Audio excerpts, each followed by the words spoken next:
जरा सोचिए, क्या हो अगर वेब ब्राउज़र सिर्फ पेज दिखाने वाला एक टूल ना रहकर एक पर्सनल असिस्टेंट बन जाए। यही तो आइडिया है चैट जीपीटी एटलस के पीछे। एक ऐसा ब्राउज़र जो शायद इंटरनेट इस्तेमाल करने का हमारा आपका तरीका हमेशा के लिए बदल दे। ये कोई मामूली नया ब्राउज़र नहीं है, नहीं, ये एक सुपर असिस्टेंट है। और ये सवाल सच में सब कुछ बदल देता है। देखिए, अब तक क्या होता आया है, हम ब्राउज़र को कमांड देते हैं, टाइप करते हैं, क्लिक करते हैं। लेकिन क्या हो अगर ब्राउज़र हमारी बात सुनने लगे? मतलब एक ऐसा ब्राउज़र जो सिर्फ हमारे क्लिक्स को नहीं, बल्कि हमारे इरादों को समझे और फिर उस पर काम करे। तो आखिर ये चैट जीपीटी एटलस है क्या चीज़? ये ओपन एआई का बनाया हुआ एक वेब ब्राउज़र है। पर इसकी खास बात यह है कि इसके कोर में, मतलब इसके दिल में ही चैट जीपीटी को बिठा दिया गया है। इसका सीधा सा मतलब ये हुआ कि ये सिर्फ वेबसाइट्स नहीं दिखाता, नहीं, ये सर्फिंग से लेकर शॉपिंग और यहाँ तक कि रिसर्च तक हर कदम पर एक स्मार्ट असिस्टेंट की तरह हमारे साथ रहता है। एटलस की जो असली ताकत है ना, वो 3 चीज़ों से मिलकर बनी है। सबसे पहला है चैट।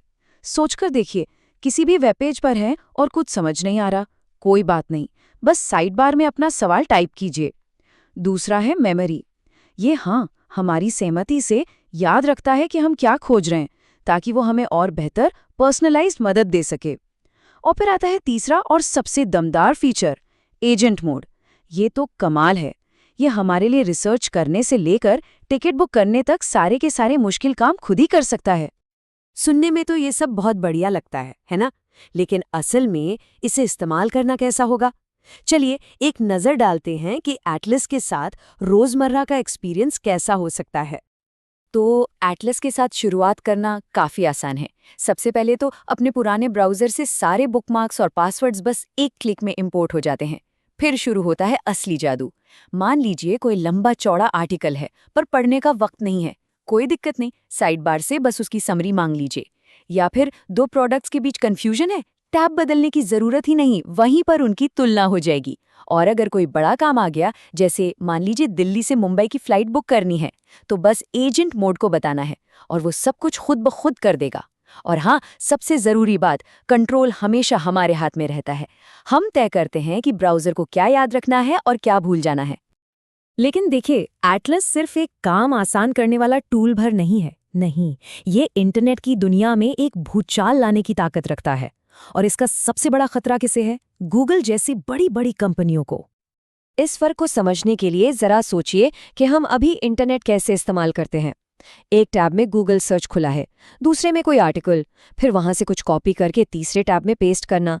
कितना बिखरा बिखरा सा है ये सब। एटलस क्या करता है? वो इस सब को एक ही जगह पर ले आता है। मतलब अब चैट, ब्राउजिंग और एक्शन सब एक साथ। यानी कि अब लिंक पर क्लिक कर करके जवाब ढूंढने की कोई ज़रूरत नहीं। जवाब खुद चलकर हमारे साइड बार में आ जाता है। और पता है, बाजार ने इस खतरे को फौरन पहचान लिया। जैसे ही एटलस की खबर बाहर आई, गूगल के शेयर्स में 4% की गिरावट आ गई। अब ये 4% सुनने में छोटा लग सकता है, लेकिन ये दिखाता है कि मार्केट भी ये मान रहा है कि सर्च के इस बेताज बादशाह के लिए ये एक बहुत बहुत गंभीर चुनौती है। ये सिर्फ हम जैसे यूजर्स के लिए ही नहीं, बल्कि समझिए कि पूरे वेब के लिए एक बहुत बड़ा बदलाव है। एक तरफ तो हमारी प्रोडक्टिविटी बढ़ जाएगी, अब टैब्स के जाल में उलझने की बजाय सीधे सीधे जवाब मिलेंगे। लेकिन इसका दूसरा पहलू भी है। जरा वेबसाइट बनाने वालों और पब्लिशर्स के बारे में सोचिए। उनके लिए तो ये एक बहुत बड़ा संकट हो सकता है। अगर लोग उनकी वेबसाइट पर क्लिक ही नहीं करेंगे, तो फिर उनके ट्रैफिक का क्या होगा, उनकी विज्ञापनों से होने वाली कमाई का क्या होगा? ये एक बड़ा सवाल है। लेकिन जब भी इतनी ताकत की बात होती है, तो उसके साथ कुछ बड़े सवाल भी खड़े होते हैं। सबसे बड़ा सवाल, क्या हम इस सुविधा के बदले अपनी प्राइवेसी का सौदा तो नहीं कर रहे? चलिए इसी ताकत और प्राइवेसी के बीच के इस जरूरी ट्रेड ऑफ को थोड़ा और समझते हैं। तो यहाँ पर हम एटलस के 2 पहलू साफ साफ देख सकते हैं। एक तरफ हैं इसके फायदे, जैसे जबरदस्त स्पीड और एक ऐसा ब्राउजिंग एक्सपीरियंस जो बिल्कुल हमारे हिसाब से बना हो। लेकिन दूसरी तरफ इसके जोखिम भी कम नहीं है। सबसे बड़ा सवाल तो प्राइवेसी का ही है। क्या एक ऐसे ब्राउज़र पर भरोसा किया जा सकता है जो हमारी हर एक हरकत को याद रखे? और वो एजेंट मोड, जो खुद से काम कर सकता है। सोचिए अगर उसने कोई गलती कर दी तो? ये वो सवाल हैं जिनका जवाब मिलना अभी बाकी है। तो इन सब बातों के बाद सबसे बड़ा सवाल यही उठता है, क्या इस पर स्विच करना चाहिए? इसका जवाब सीधा नहीं है। ये इस बात पर निर्भर करता है कि कोई व्यक्ति इंटरनेट का इस्तेमाल करता कैसे है। तो फिर ये किसके लिए है? देखिए, अगर कोई पावर यूजर है या रिसर्चर है तो उनके लिए तो ये एक बढ़िया चीज हो सकती है, इसे जरूर आजमाना चाहिए। लेकिन जिन्हें अपनी प्राइवेसी की बहुत ज्यादा चिंता है, उनके लिए शायद थोड़ा इंतजार करना ही बेहतर होगा। विंडोज और लिनक्स यूजर्स के पास तो खैर अभी इंतजार के अलावा कोई ऑप्शन ही नहीं है। और जो लोग बस कैजुअल सामान्य ब्राउजिंग करते हैं, उनके लिए शायद मौजूदा ब्राउजर ही अभी के लिए काफी है। तो कुल मिलाकर चैट जीपीटी एटलस को ब्राउज़र के इतिहास के एक नए चैप्टर की तरह देखा जा सकता है। ये सिर्फ वेब पेज देखने का एक जरिया नहीं है, ये एक एआई असिस्टेंट हब है। और ये साफ साफ दिखाता है कि इंटरनेट का भविष्य आखिर किस दिशा में जा रहा है। और ये हमें कुछ बहुत बड़े, बहुत ज़रूरी सवालों के साथ छोड़ जाता है।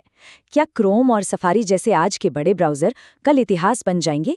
या फिर सुविधा और आसानी के नाम पर ये नया एआई ब्राउज़र ही हमें कंट्रोल करना शुरू कर देगा?